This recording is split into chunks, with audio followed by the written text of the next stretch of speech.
நம்ம வீடியோக்குள்ளே போகிறதுக்கு முன்னாடி உங்களுக்கு பிஎஃப் அமௌண்ட் எடுக்கிறதுல சிரமமாக இருந்தால் இவர்களை தொடர்பு கொள்ளுங்கள். இவங்க உங்களுக்கு ஹெல்ப் பண்ணுவாங்க. வாங்க வீடியோக்குள்ளே போகலாம். தொடர்ந்து நம்ம ஈரானுடைய நிலவரங்களை பார்த்துட்டு இருக்கோம். இன்னைக்கு வந்திருக்கக்கூடிய ரொம்ப முக்கியமான தகவலை ஒரு தொகுப்பாக பார்க்கலாம். அதுலேயும் பார்த்தீங்கன்னா ஈரான் என்ன பண்ண ஆரம்பிச்சிட்டாங்க, அவங்களுடைய இலக்குகளை குறிவச்சு சரியான நஷ்டத்தை இப்போது அமெரிக்காவுக்கும் இஸ்ரேலுக்கும் கொடுத்துட்டு இருக்காங்க. அமெரிக்காவாலே சமாளிக்க முடியாத அளவுக்கு திணறக்கூடிய அளவுக்கான நஷ்டம் அப்படின்னு சொல்லிட்டு பட்டியலிட்டு தான் கொடுக்குறாங்க. அதுல இப்ப கடந்த 24 மணி நேரத்துக்குள்ள மட்டும் 100க்கும் மேற்பட்ட தாக்குதல்களை நடத்தியிருக்காங்க.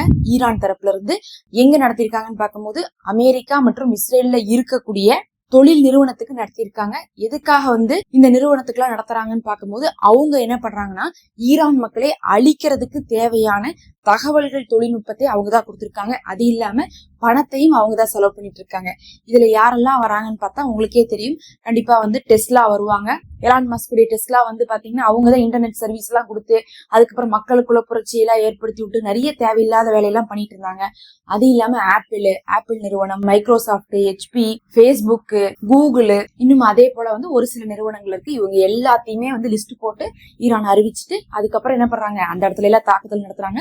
தாக்குதல் நடத்தப்பட்ட புகைப்படம் எதுவுமே இன்னும் வெளியாகல. நம்ம அது வெளியானதுக்கு பிறகு என்ன பண்ணலாம், அடுத்த ஒரு வீடியோல நம்ம அதை பார்க்கலாம். ஆனா அதுக்கப்புறம் அதை ஒரு அறிவிப்பு கொடுத்ததுக்கு பிறகு 100 தாக்குதல்களை இவங்க பண்ணிருக்காங்க. ஈரான் தரப்புல இருந்து 41 தாக்குதல்களை இஸ்புல்லா தரப்புல இருந்து பண்ணிருக்காங்க.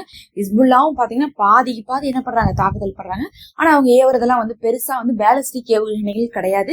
இன்னொன்னு அவங்க பக்கத்தால இருக்கிறாங்க அப்படிங்கறதுனால பேலிஸ்டிக் எல்லாம் பயன்படுத்தணும்னு அவசியம் கிடையாது. இதுக்கு முன்னாடி குரூசைல் மிசைல் எல்லாம் யூஸ் பண்ணாங்க. ஹெவியான ஆயுதங்கள்லாம் யூஸ் பண்ணாங்க. இப்பயும் பாத்தீங்கன்னா சேதம் ஏற்படக்கூடிய ஆயுதங்கள் யூஸ் பண்ணிட்டு இருக்காங்களோ தவிர ரொம்ப ஹெவியான ஆயுதங்கள் இப்போது லெபனான்ல இருந்து யூஸ் பண்ணல. இதுல இந்த நிறுவனங்கள் எல்லாம் பாத்தீங்கன்னா காசாவை அழிக்கிறதுக்கு ரொம்ப யூஸ் ஆன நிறுவனங்கள் தான் சொல்லணும். ஏன்னா மைக்ரோசாப்ட்ல கடந்த வருடம் பில்கேட்ஸ் அவர்கள் இருந்த போதே என்னாச்சு, அங்க இருக்கக்கூடிய ஊழியர்களே எந்திரிச்சு லட்சக்கணக்கா கோடிக்கணக்கா சம்பாதிக்கக்கூடிய ஊழியர்களே எந்திரிச்சு என்ன பண்ணாங்க, காசாவை அழிக்கிறதுக்கான தகவல்கள் நம்மளுடைய இடத்துல இருந்துதான் போதுன்னு சொல்லிட்டு என்ன கோஷமிட்டாங்க. அப்போது அவர்களெல்லாம் என்ன பண்ணாங்க, வேலையில இருந்து நீக்குனாங்கலாம் நம்ம பார்த்திருப்போம். ஏன்னா இவங்க தான் எல்லா டெக்னாலஜியுமே அவங்க கைக்குள்ள வச்சிருக்காங்க. சேட்டலைட் முதல் கொண்டு எல்லா விஷயமுமே பார்த்தா நம்மளை பொறுத்தளவுக்கு ஏதாவது பேர் கேட்கும் போது இது என்ன ஒரு போன் கம்பெனி தானே, இது என்ன ஒரு சோசியல் மீடியாவுடைய கம்பெனி தானே நினைக்கிறோம். அவங்க தான் நம்பர் 1 எல்லா விஷயத்திலயுமே இருக்காங்க. முக்கியமா AI டெக்னாலஜில இவங்க எல்லாம் தான் நம்பர் 1 ஆளுகளா இருக்காங்க. இவங்க தான் ரோபோட்டிக்ஸ் ஆகட்டும், அதுக்கப்புறம் இந்த ஏவுகணை எல்லாம் அனுப்புறாங்கல்ல, அனுப்பும் போதே என்ன பண்றாங்கன்னா AI மூலமா ஜென்ரேட் பண்ணி தான் அனுப்புறாங்க. அதனால அது என்ன ஆகுதுன்னா பொதுமக்கள் இருக்கக்கூடிய இடத்துலயும் தப்பா கொடுத்திருக்கக்கூடிய ஃபேஸ என்ன பண்ணுது, ரீட் பண்ணி இவங்க போராளிகளுடைய முகத்தை கொடுத்து அது போய் பொதுமக்கள் இருக்கக்கூடிய இடத்த போய் தாக்குறதுன்னு சொல்லிட்டு பல அழிவுகளை AI தான் ஏற்படுத்தியிருக்கு. அதுக்கெல்லாம் காரணம் இந்த கூகுள் நிறுவனமும் மைக்ரோசாப்ட் நிறுவனமா தான் இருந்துட்டு இருக்காங்க. அதனாலதான் அவங்கள குறி வச்சு என்ன பண்ணிருக்காங்க, பல தாக்குதல்கள் நடத்தப்பட்டிருக்கு. இப்படி எல்லாம் அடிச்சா என்ன ஆவாங்கன்னா கண்டிப்பா அமெரிக்காவுடைய பிசினஸ் மத்திய கிழக்குல வச்சுக்காம எந்திரிச்சு ஓடிடுவாங்க. எல்லாத்தையும் க்ளோஸ் பண்ணிட்டு அததான் ஈரான் சொல்றாங்க 3 விஷயத்த க்ளோஸ் பண்ணும். ஒண்ணு பாத்தீங்கன்னா இவங்களுடைய ஒட்டுமொத்த ஆர்மி பேஸ் அதெல்லாம் க்ளோஸ் பண்ணும். ரெண்டாவது இவங்களுடைய தூதரகத்தை க்ளோஸ் பண்ணும். மூணாவது பார்த்தா இவங்களுடைய பிசினஸ் எல்லாமே க்ளோஸ் பண்ணும்னு சொல்லிட்டு இருக்காங்க. இதை 3ஐயும் க்ளோஸ் பண்ணும்னா அந்த 3க்குமே த்ரெட்டன் கொடுக்கணும். அதை அச்சுறுத்தல் பண்ணா மட்டும்தான் அந்த பிசினஸ் செய்யறவங்க என்ன பண்ணுவாங்க, இதுக்கு மேல நம்ம இங்க இருந்தா நமக்கு நஷ்டம் தான், பாதுகாப்பு இல்லைன்னு சொல்லிட்டு என்ன பண்ணுவாங்கன்னா க்ளோஸ் பண்ணிட்டு போவாங்க. அதனால அமெரிக்காவுக்கு மட்டும் அழுத்தம் கொடுத்தா பத்தாதுன்னு சொல்லிட்டு இந்த நிறுவனத்துக்கெல்லாம் அழுத்தம் கொடுக்கறதுக்காக தாக்குதல் பண்ணியிருக்காங்க. தாக்குதல் பண்றதுக்கு ஒரு 4-5 மணி நேரத்துக்கு முன்னாடி அனௌன்ஸ் பண்ணிட்டாங்க, இந்த இடம் தான் தாக்குதல் பண்ண போறோம்.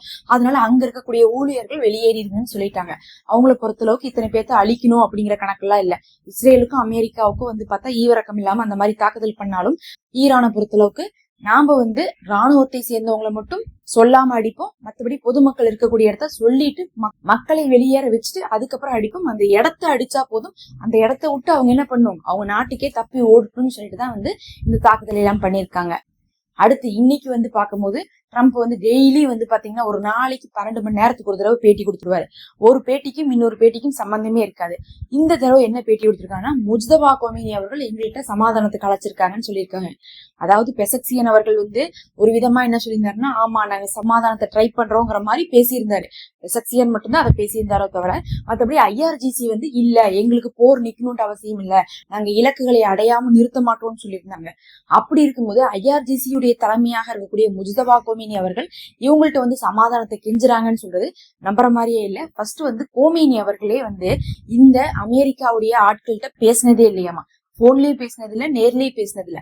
அந்த அளவுக்கு தான் வந்து கோமேனி அவர்கள் இருந்தாங்க. ட்ரம்ப் வந்து பல தடவை நான் கோமேனியை நேர்ல சந்திச்சு பேசுறேன், கோமேனியை நேர்ல சந்திச்சு பேசுறேன்னு சொல்லிட்டு அறிவிப்பெல்லாம் கொடுத்திருந்தாரு. அவங்க வந்து விருப்பப்பட்டா நான் பேசுறேன்னு சொல்லியிருந்தாரு. கடைசியா அவர் இறக்குறதுக்கு 10 நாளைக்கு முன்னாடி கூட சொல்லியிருந்தாங்க. ஆனா கோமேனி அதுக்கெல்லாம் வந்து ரெடியா இல்ல. அப்படி இருக்கும்போது முஜ்தபா கோமேனி அவர்கள் இப்ப எங்க இருக்காங்கன்னு யாருக்குமே தெரியல.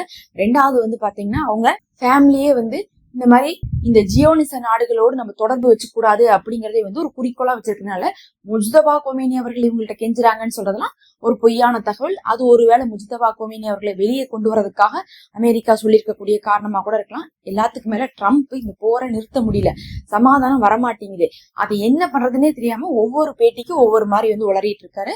இருந்தாலும் பெசக்சியான் அவர்கள் ஏதோ வந்து என்ன பண்ணிட்டு இருக்காரு, ஈரான்ல இருந்து ட்ரை பண்ணிட்டு இருக்காரு சமாதானத்துக்காக. ஆனா சமாதானத்துக்காக ட்ரை பண்ணிட்டே இருந்தாலுமே ஈரானே சொல்றாங்க எங்களுக்கு சமாதானம் வரும் அப்படிங்கக்கூடிய நம்பிக்கை இல்லை அப்படிங்கறதையும் சொல்றாங்க. ஏன்னா அமெரிக்கா வந்து அவங்களுடைய நிபந்தனைகள் அந்த 15ஐயும் விட்டு கொடுக்க மாட்டாங்க. அப்படி இருக்கும்போது நாங்களும் வந்து அந்த 15க்கு அடிபணிய மாட்டோம், இதுல இருந்து எங்கிருந்து நமக்கு சமாதானம் வரப்போகுதுங்கிறது வந்து அவங்க உறுதியா தான் இருக்கிறாங்க. மக்களுமே என்ன ஆயிட்டாங்கன்னு பாத்தீங்கன்னா இத்தனை கஷ்டத்திலையும் கூட போர் நிக்கணும்னு சொல்லிட்டு நினைக்கல, போர் நடக்கட்டும் நம்ம ஜெயிக்கணும் அப்படிங்கிற மாதிரி நிலைமைக்கு வந்துட்டாங்க.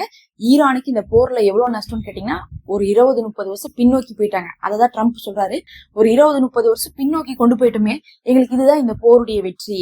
அதுக்கப்புறம் நாங்க எங்களுடைய ராணுவ இலக்குகளை எல்லாம் வந்து என்ன பண்ணிடுவோம், இப்பவே வந்து கிட்டத்தட்ட அடைஞ்சிட்டோம். அதுக்கப்புறம் வந்து என்ன ஆயிடுவோம், முழுசாவே அடைஞ்சிருவோம். அது போதுமே, எங்களுக்கு ஆட்சி மாற்றணும்னுலாம் நாங்க ஆசைப்படல, ஏற்கனவே நாங்க ஆட்சியை மாத்திட்டோம். ஏன் உங்களுக்கு எல்லாம் தெரியாதா, ஆயத்துல்லா கொமேனி அவர்கள் இறந்துடலையா, அதுக்கப்புறம் வந்து ஆட்சி மாற்றம் வரலையான்னு சொல்லிட்டு ட்ரம்ப் கேட்டுட்டு இருக்காரு. இவங்க ரெஜிம் சேஞ்சுன்னு சொன்னதே என்னன்னா கோமேனி அவர்களுடைய ஃபேமிலியே வரக்கூடாதுன்னு சொன்னாங்க.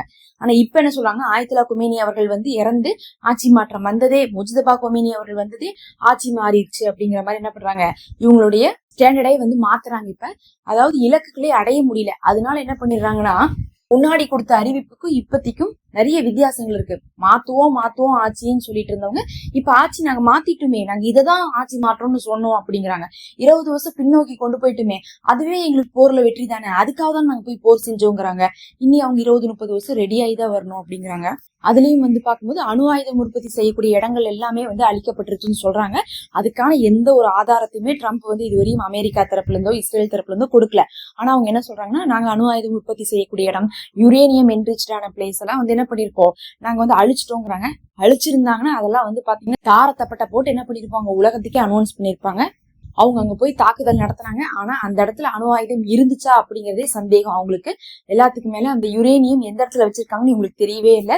அதிகப்படியாக இவங்க செஞ்சிருக்கக்கூடிய வேலைன்னா என்ன இருக்குன்னு பாத்தீங்கன்னா, மேல இருந்து தாக்குதல் செஞ்சு அந்த பங்கரை க்ளோஸ் பண்ணிட்டு இருப்பாங்களோ தவிர மத்தபடி வந்து உள்ளக்குள்ள வரையும் போய் சேதத்தை ஏற்படுத்த இவங்களால முடியாது.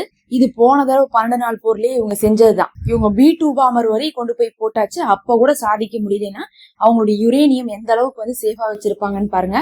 கடைசியா இந்த அரபு நாடுகள் என்ன பண்ணுதுன்னு சொல்லிட்டு பார்க்கும்போது UAE இன்னைக்கு என்ன பண்ணிருக்காங்கன்னா ஒட்டு மொத்தமாகவே துபாய் இன்னும் எல்லா பக்கமும் இருந்தோ எல்லாமே ஈரானியர்களை வந்து ஒட்டுமொத்தமா வந்து பிளைட்டை பிடிச்சி வெளியே அனுப்பிச்சு விட்டாச்சு. நேற்று எல்லாருமே போய் ஈரான்ல போய் சேர்ந்தாச்சு. ஈரானும் என்ன பண்ணிட்டாங்கன்னா இவங்க இப்படி பண்றாங்கன்னு சொல்லிட்டு அவங்களும் வந்து UAE சேர்ந்தவங்கள வெளியே அனுப்பிச்சு விட்டாங்க.